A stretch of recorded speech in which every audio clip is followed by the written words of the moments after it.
And it's a good morning. In 2 more minutes, it'll be afternoon. And I thank the Lord for the great opportunity to be here today. And I want to just greet all of you in the precious and abundant name of our Lord Jesus Christ, who is above all and will reign for eternity. And he's coming back for us.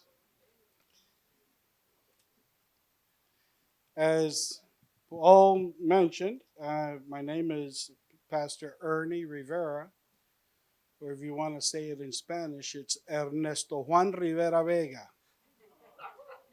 Chew on that for a while, right? Try that one.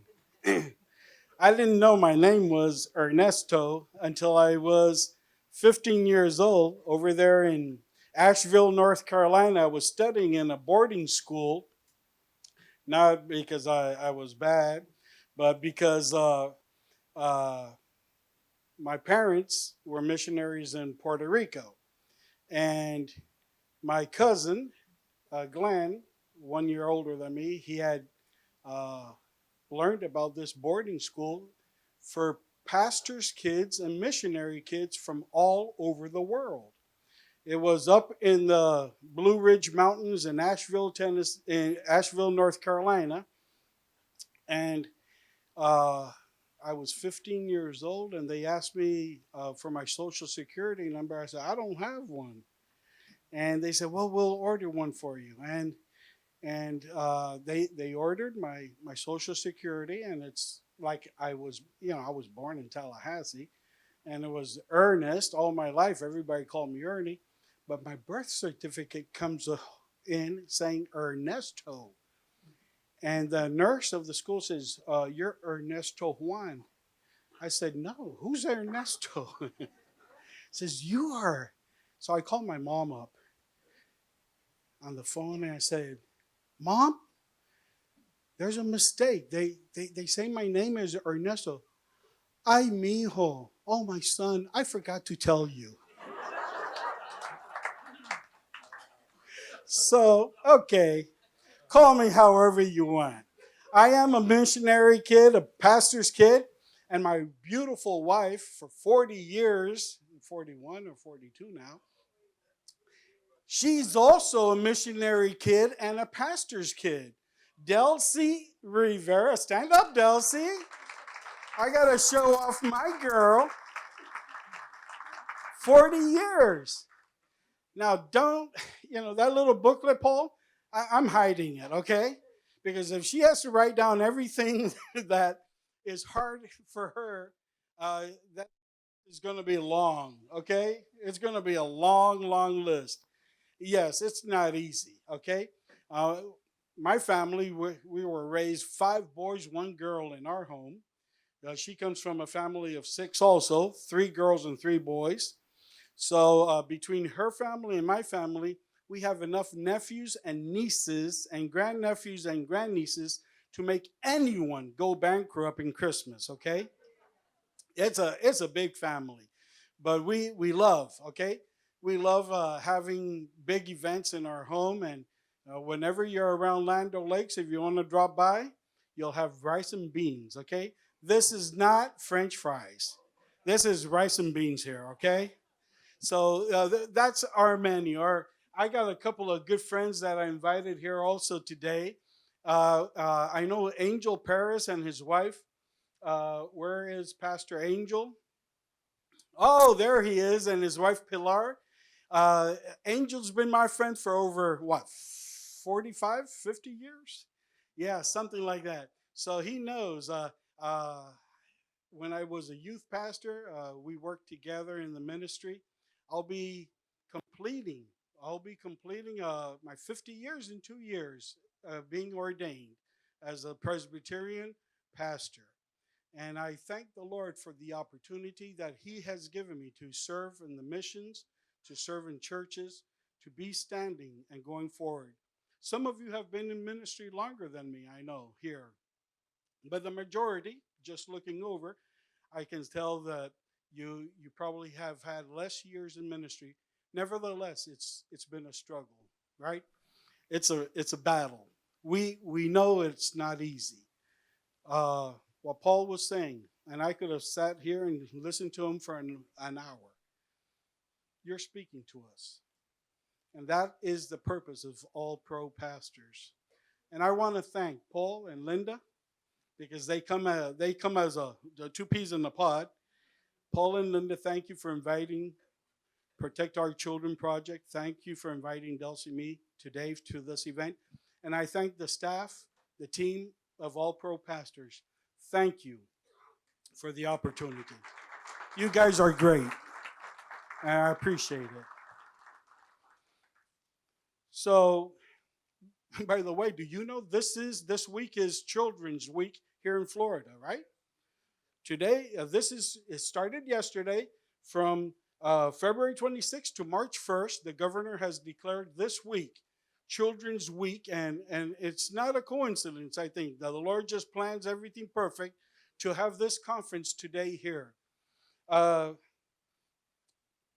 do you know that in the past 2 to 3 years, every major ministry has taken up the topic of protecting our children?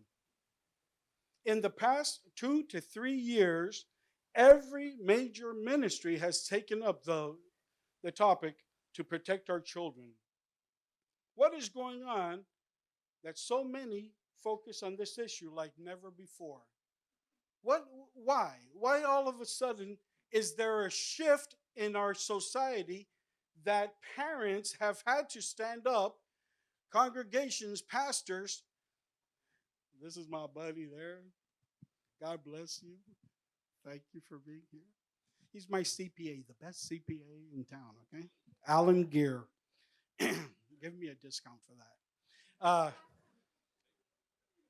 Some 5 years ago, uh, Mr. Terry Kemple, who's here with us today. And Terry, where are you standing, sir? Terry, stand up, please. Let's give him an applause. Terry Kemple. We joined up together some 5 years ago this year to establish, to found Protect Our Children Project.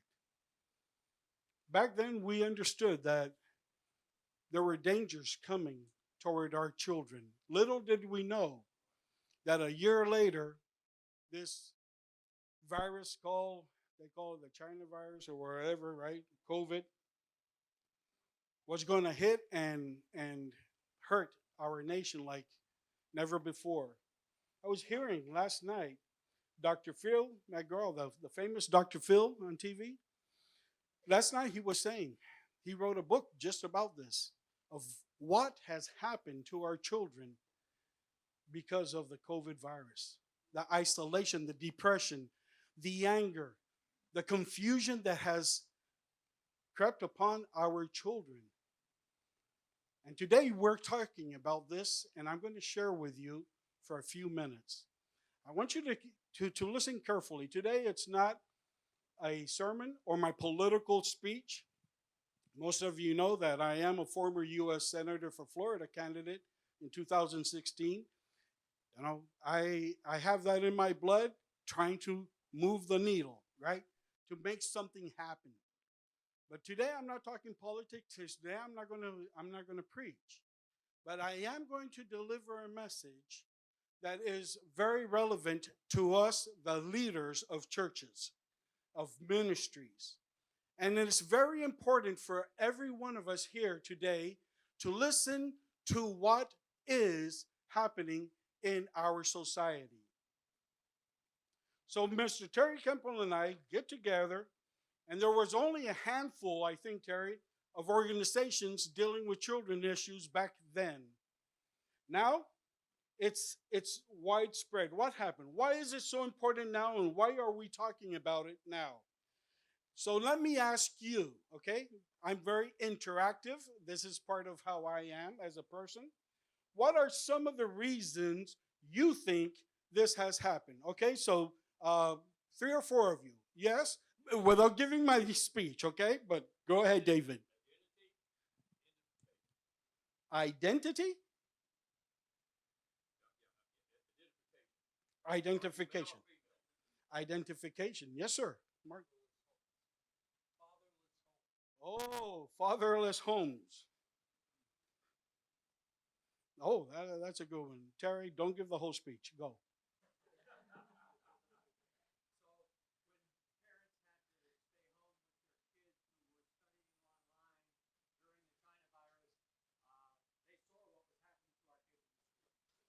Oh, yes. Lynette?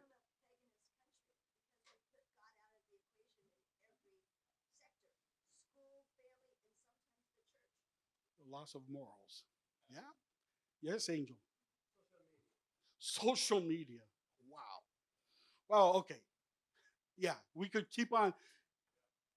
You guys are understanding, right? This is, yes, sir. Parents stop taking their children to church. Okay, that's very similar. See, uh, well, I thank all of you for sharing your thoughts today. Listen carefully. The World Economic Forum, established in Switzerland back in the 1970s, is an international organization for public and private cooperation.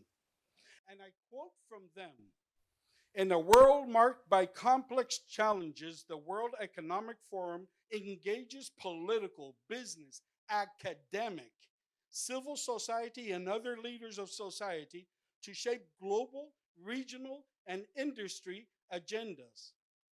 They follow along saying, it is independent, impartial, and not tied to any special interests, upholding the highest standards of governance and moral and intellectual integrity.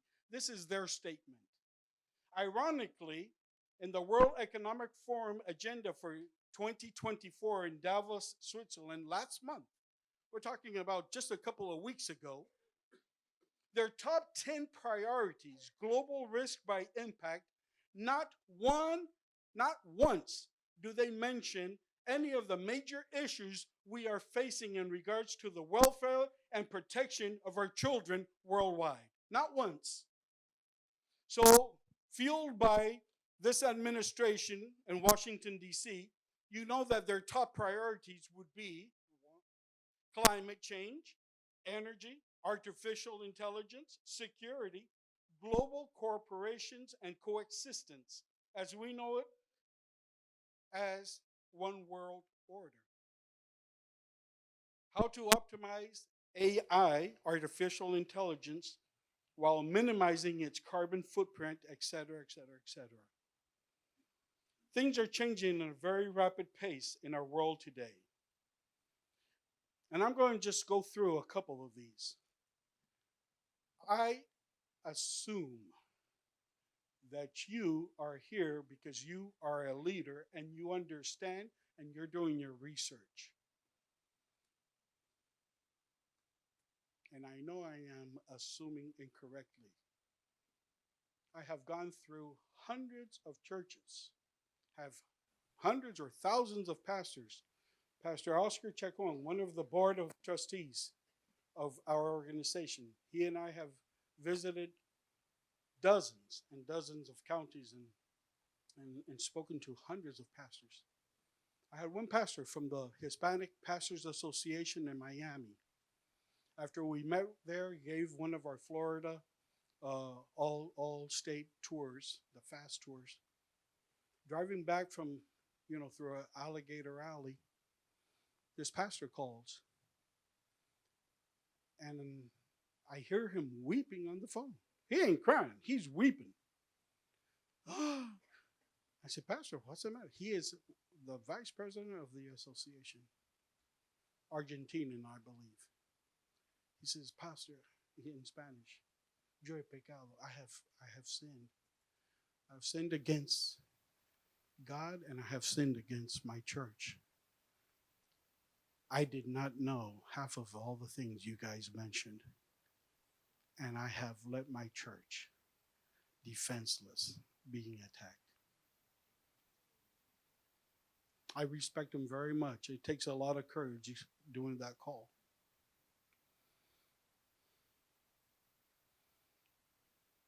Let me tell you some of the things that are happening, okay? Dulcie, you're keeping time on me, right? My 2 hour speech is down to 15 minutes. Do you know who Anthony Blinken is? Okay, you know? Bishop Jesus. God bless you. Anthony Blinken said last week he sent out a memo. This is the Secretary of State of the United States of America. He is one of the top ranking officials in our government, okay? The president, vice president, he's right at the top. He sent out a memo saying, you may not use the word manpower. You guys, ladies and gentlemen, mother or father, son or daughter, husband or wife. Anthony Blinken, your Secretary of State.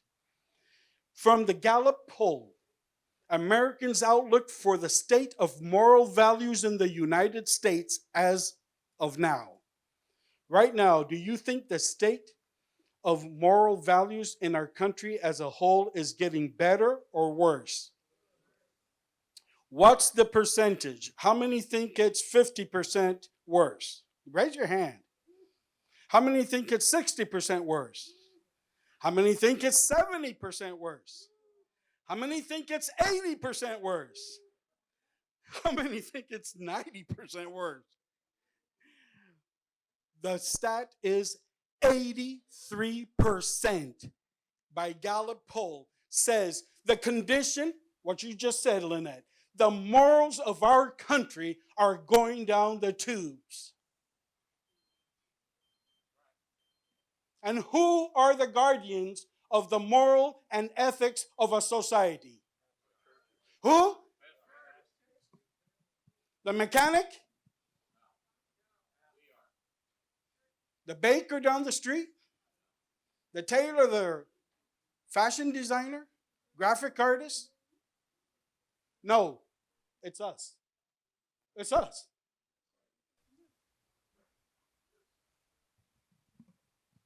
Si llueve un poquito hoy aquí, if it rains a little bit here today, don't take it personal. My job is to address the issues as they are. I am incapable of offending anyone with my words. But if my words of truth offend you, then you take it up with God and deal with it.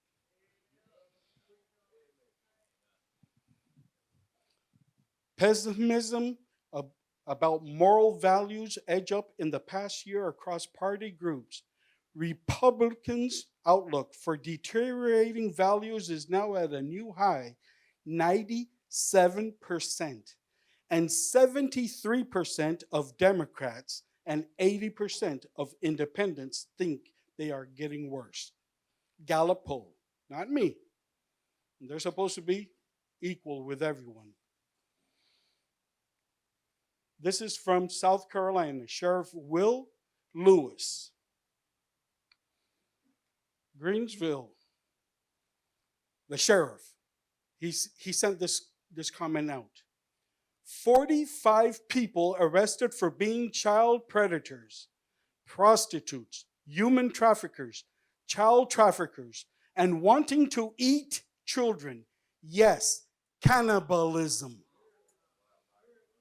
Sheriff told us about a man who he said wanted to eat a child. Yes, eat her as in cannibalism. And that was just one of the shocking issues.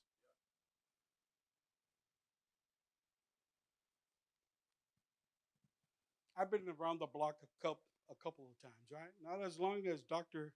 Don Hazen, which is with us today. He's the president, founder of United Pastors of America. Dr. Don, stand up, please.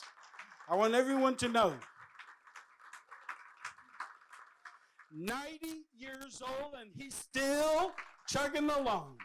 He's not stopping. To the glory of God. Thank you, Pastor, for what you're doing, making America safer. Thank you. Thank you very much, Pastor.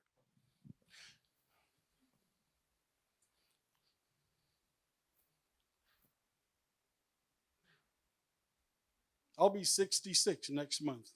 I know I don't look that age. Most of you would say I look 70. Hey, Rocky, you don't have to nod in favor that much. Okay, I'm not I'm not complaining here, but I am telling you what I am seeing in today's world, Bishop, it's off the charts. I'm helping a candidate, a pastor, the first pastor to run for the president of the Republic of Haiti, Odul Bitol. I learned Creole when I was a child. I took 4 years of Creole. I'm supposed to speak it very, very well. But we're doing a movie, a featured movie about him. And I said, send me footage. One of the most disgusting things I've ever seen.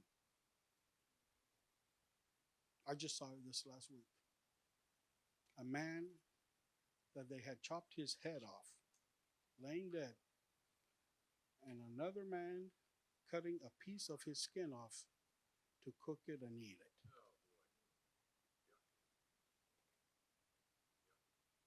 And we have here in the United States, men wanting to kill beautiful little girl to eat her. Wake up. Wake up, guys.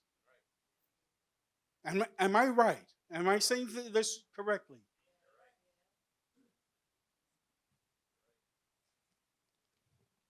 How many minutes do I have left? 2?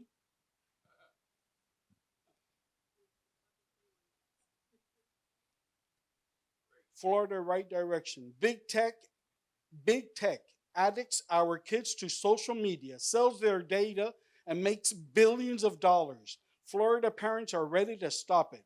Get the facts. 91% of voters agree that kids spend too much time on social media.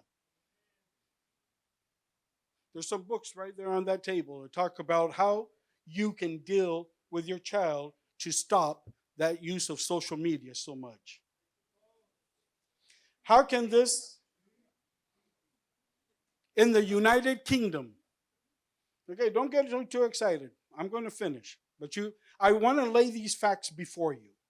What you do with this is up to you. I have a solution. Okay? I'll tell you what we're doing about it. What protect our children. Our CEO, Bishop John Jackson, and his beautiful wife Monica, they just drove down from Ocala today to be here. Please stand up.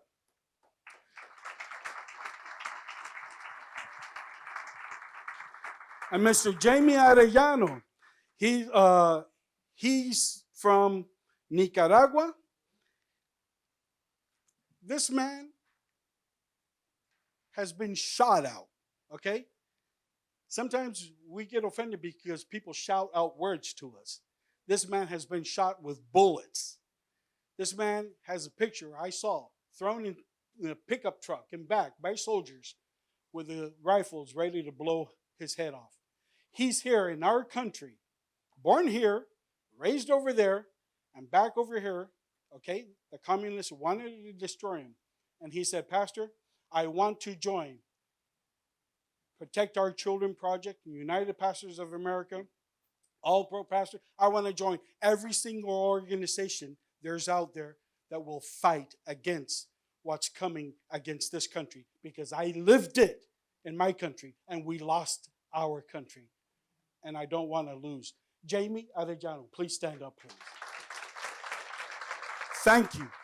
Thank you for what you are doing to help protect our children in this country. He is our statewide director now, statewide, to deal with the issues and an advisor to us. And I appreciate it so much, what you're doing. God bless you.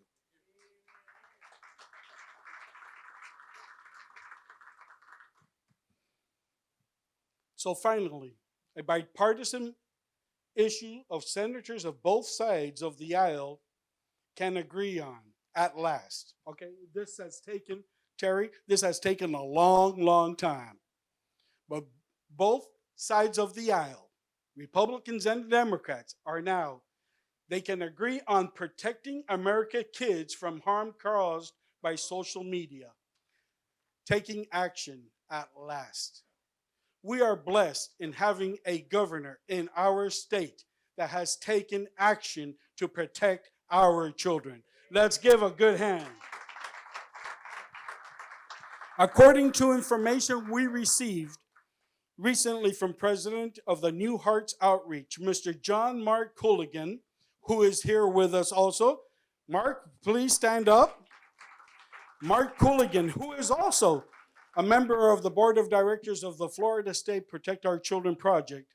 Over 48,000 people have underwent gender-affirming surgeries, or what they call GAS, G-A-S, in recent years. The fact is, according to the Journal of American Medical Association, the JAMA, there was 300% increase in gender-affirming surgeries from 2016 to 2020.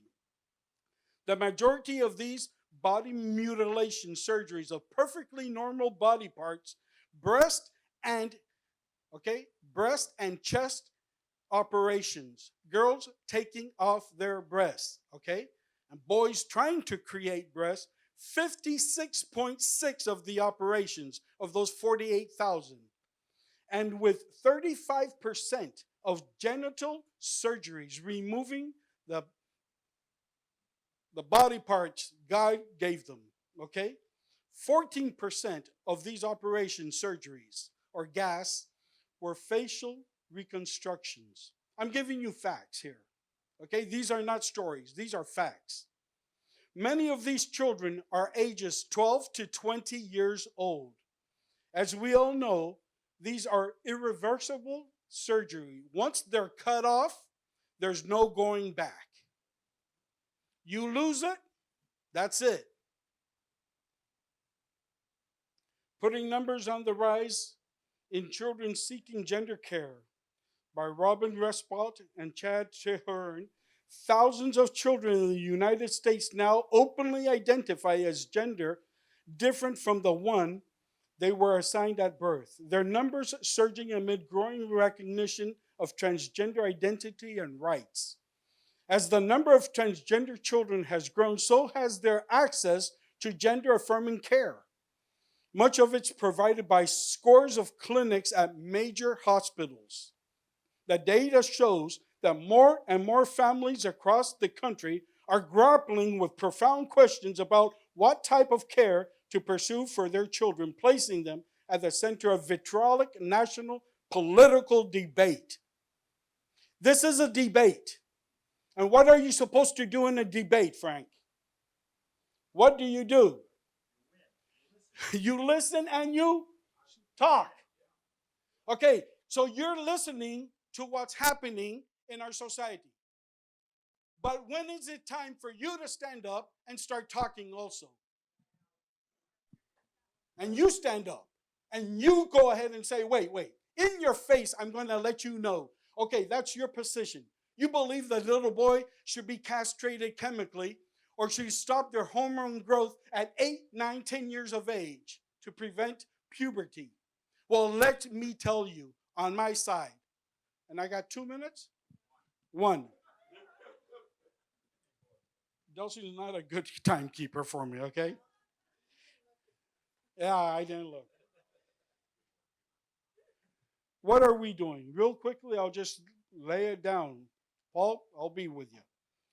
Lack of parental guidance, not having both parents in the home, someone said it. Social indoctrination, we said it. The hidden agenda is no longer hidden. The LGBTQXYZ, economic interests, people wanting to make money off the privacy of your children, selling their naked pictures and videos, sex and human trafficking, child slave labor, so on and so on. So what are we doing? We contracted a lobbying firm in Tallahassee for us to fight directly with senators and legislators that are making the laws. We have to stop it where it counts. We are right there right now. We are moving across the whole state. We already have opened in the past over 26 counties. We have now, this month, 4 new directors joining in. We need more. What can you do? You can become part of this conversation. It's easy, okay? And it's hard. You just have to decide you're going to do something about it. I thank every single one of you for being here today. I thank Paul once again for giving me the opportunity. God bless you.